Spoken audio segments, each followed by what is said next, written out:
a whole lot was going on in that game. Maybe not as high a level as Sunday, but was it more like a gutsy game for your guys? Kind of just one they just had to just grind it out there at the end? Yeah, it was, it's a playoff game, even though, it disappears into the ether, as we all know. There's no record of it, but it's a playoff game. And, I tried to downplay it a little bit before the game, but we desperately needed to win this game and get 4 days. Our guys have been basically playing knockout games for about 3 weeks, and one high-level game after another.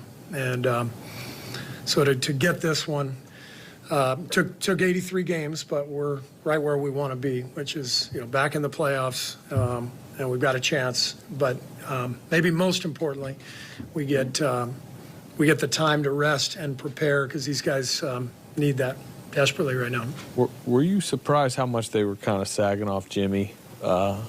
No, I mean, they started Zach Edey on Jimmy, and we kind of anticipated that. And I understand the philosophy. But Jimmy is so good and so crafty that even if you're not up on him, even if you give him 10 feet of space, he knows how to draw fouls. And what he get 18 shots from the foul line. That's just who Jimmy is. He controls games. That's why he is who he is. He's able to, in these big moments, these big games, he just settles you down constantly. Could you sense that he knew early if they were going to, if that was the scheme they were going to use, he was going to need to kind of. If that was, I'm sorry. If that was the scheme they were going to use, that he would need to kind of down the score. I mean, we talked about it at shoot around this morning. We anticipated that matchup, and he just told me, I don't care who guards me, just give me space, give me the ball, I'll make something happen. And that's the beauty of Jimmy. I mean, you guys can see it. Like we have morphed into a different team. We've got the movement and the flow of Steph, but we've also become, for half the game, a great ISO team. We've never been an ISO team here, and there's great advantage to that. To be able to get to the line, to be able to generate offense without, having to fly around and set a million screens. So Jimmy has completely changed everything for us since he's been here, and tonight was a great example of that. Tonight, in the non-Steph minutes, you talk about flying around and getting offense going. You saw your role players getting so many 50-50 balls and getting you guys extra opportunities. When you think about trying to incorporate them, what was the message to those guys, Moses Moody, Quentin Post, all the guys coming off the bench to incorporate themselves into the game? What was important for them to do? We talked about it at shoot-around this morning. The whole point of the game was to win the battles, just to win every loose ball, every rebound.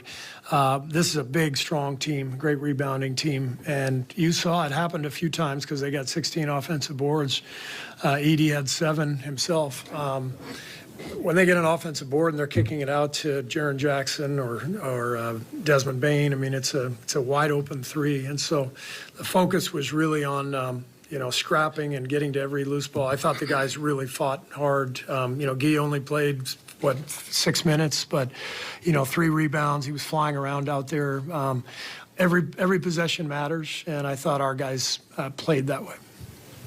Against a big team like Houston that you're about to play, how valuable is it, Jimmy's skill set, to be able to guard guys who are 6'10", 6'11", 7 foot?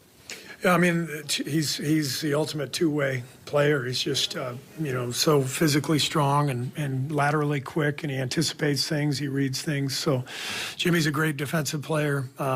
He and Draymond behind the play allow us to, play smaller without giving up too much.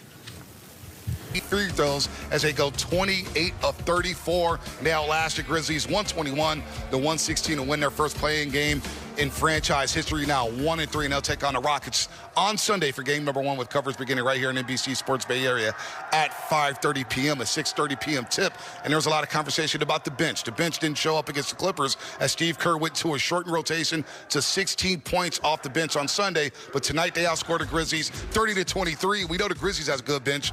Santi Aldama is a hell of a player, but Quentin Post, Gary Payton II really showed up off that Warriors bench tonight, Fezzi. Great job by Gary Payton II, hitting some timely shots, especially when they're trying to focus so much of the defense. The Memphis Grizzlies are focusing the defense on Steph and Jimmy Butler. So the ball, they're forcing the ball to the non-shooters who are Gary Payton, Guy Santos. These guys are getting all the loose balls. And Quentin Post came in the game. I mean, I love watching the big fella. He came into the game, hit some big shots, changed the energy of the game in the third quarter, and just the Warriors just continue to push forward. GP2 is phenomenal tonight. I thought his defense, as usual, was great. That was a huge three-point shot, late shot clock there at the top over Zach Edey. He looks really confident in his three-point shot, always making good decisions. He had a nice little pick and roll with Steph, the pocket pass.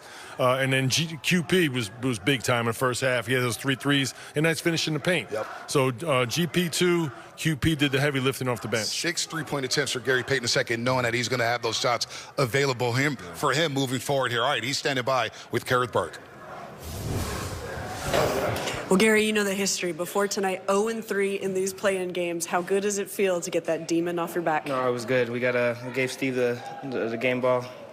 4 NBA titles, first play-in win.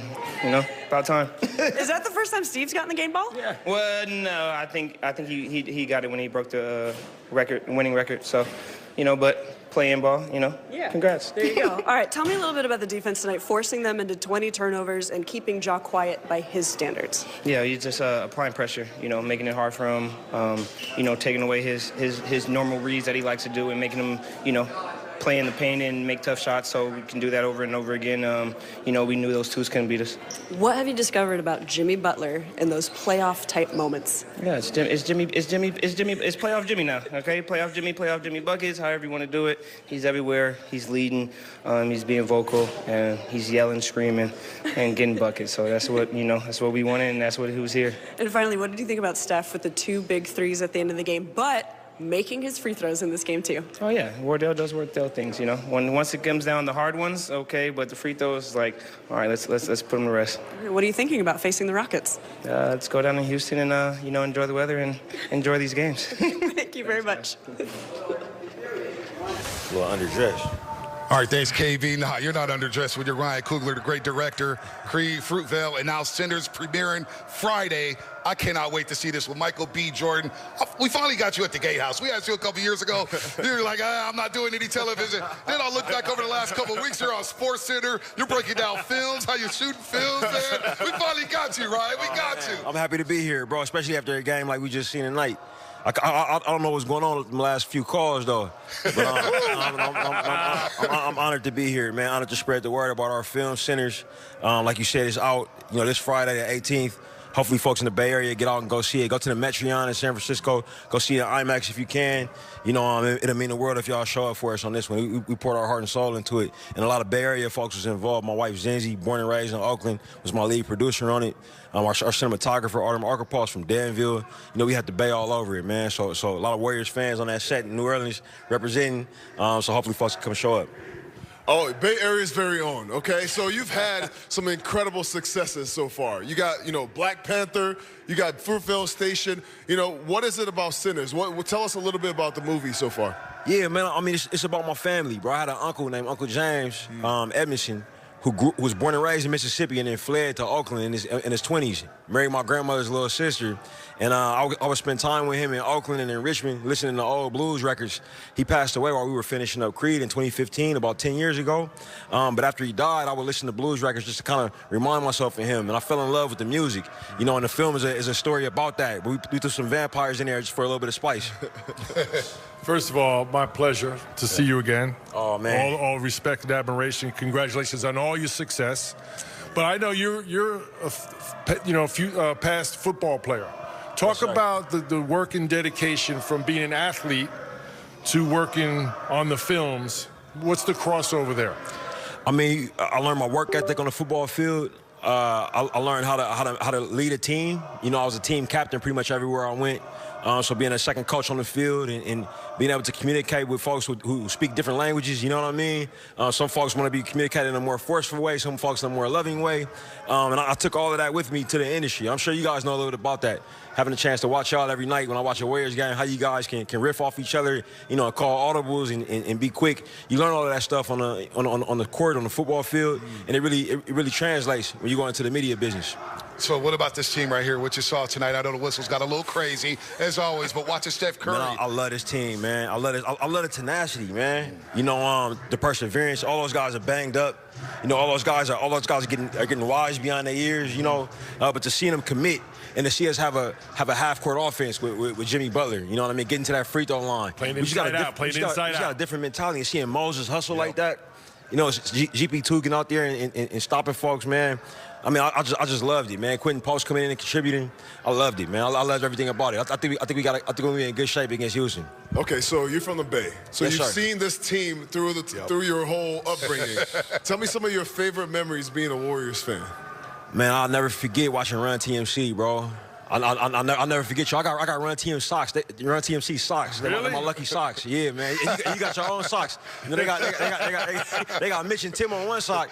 One sock man, just reserved for you. But I wore number 17, bro. No way. I did. I wore number 17 in college football, bro. You know, and a lot of that had to do with you. So it's an honor to be here, man. No, it's my pleasure. But I mean, Thank look, I've been following this team forever, bro. I love rooting for them. Because in baseball, you know, it's 2 teams in the Bay. You know, in football, it's 2 teams in the Bay. I like with the Warriors, everybody can agree on that. You know what I mean? Right. We ain't got to be at each other's throat. Yeah, no, I'm from the city, San Francisco, so you probably hated me and the Niners and Giants, so we probably wouldn't have got along, right? Yeah, I mean, we would have been okay. Still pay love. Yeah. Go ahead, Willie. Hey, so we got Steph, Draymond, we had Clay, and you've been a fan for a long time. If you were to play with, say, 3 Warriors, who would you pick? Go for. 4? Right now the starting 5.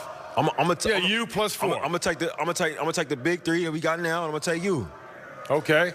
Then we gonna go. Let's go. Small ball. Let's go. Small ball. You with the Ryan Coogler. You see the T-shirt right here. April We'll 18th. come and see that. Metreon. I'm going to see it Friday as well. We got Friday off now. We're going. Thank the Let's heavens. go. We're there. Let's go. We're there to go see Sinners. Love yourselves. Congratulations, Man, man. thank y'all for having me, with you, man. man. Ryan Thank y'all for having me, Let's hear man. from Steve Kerr, presented by BMW.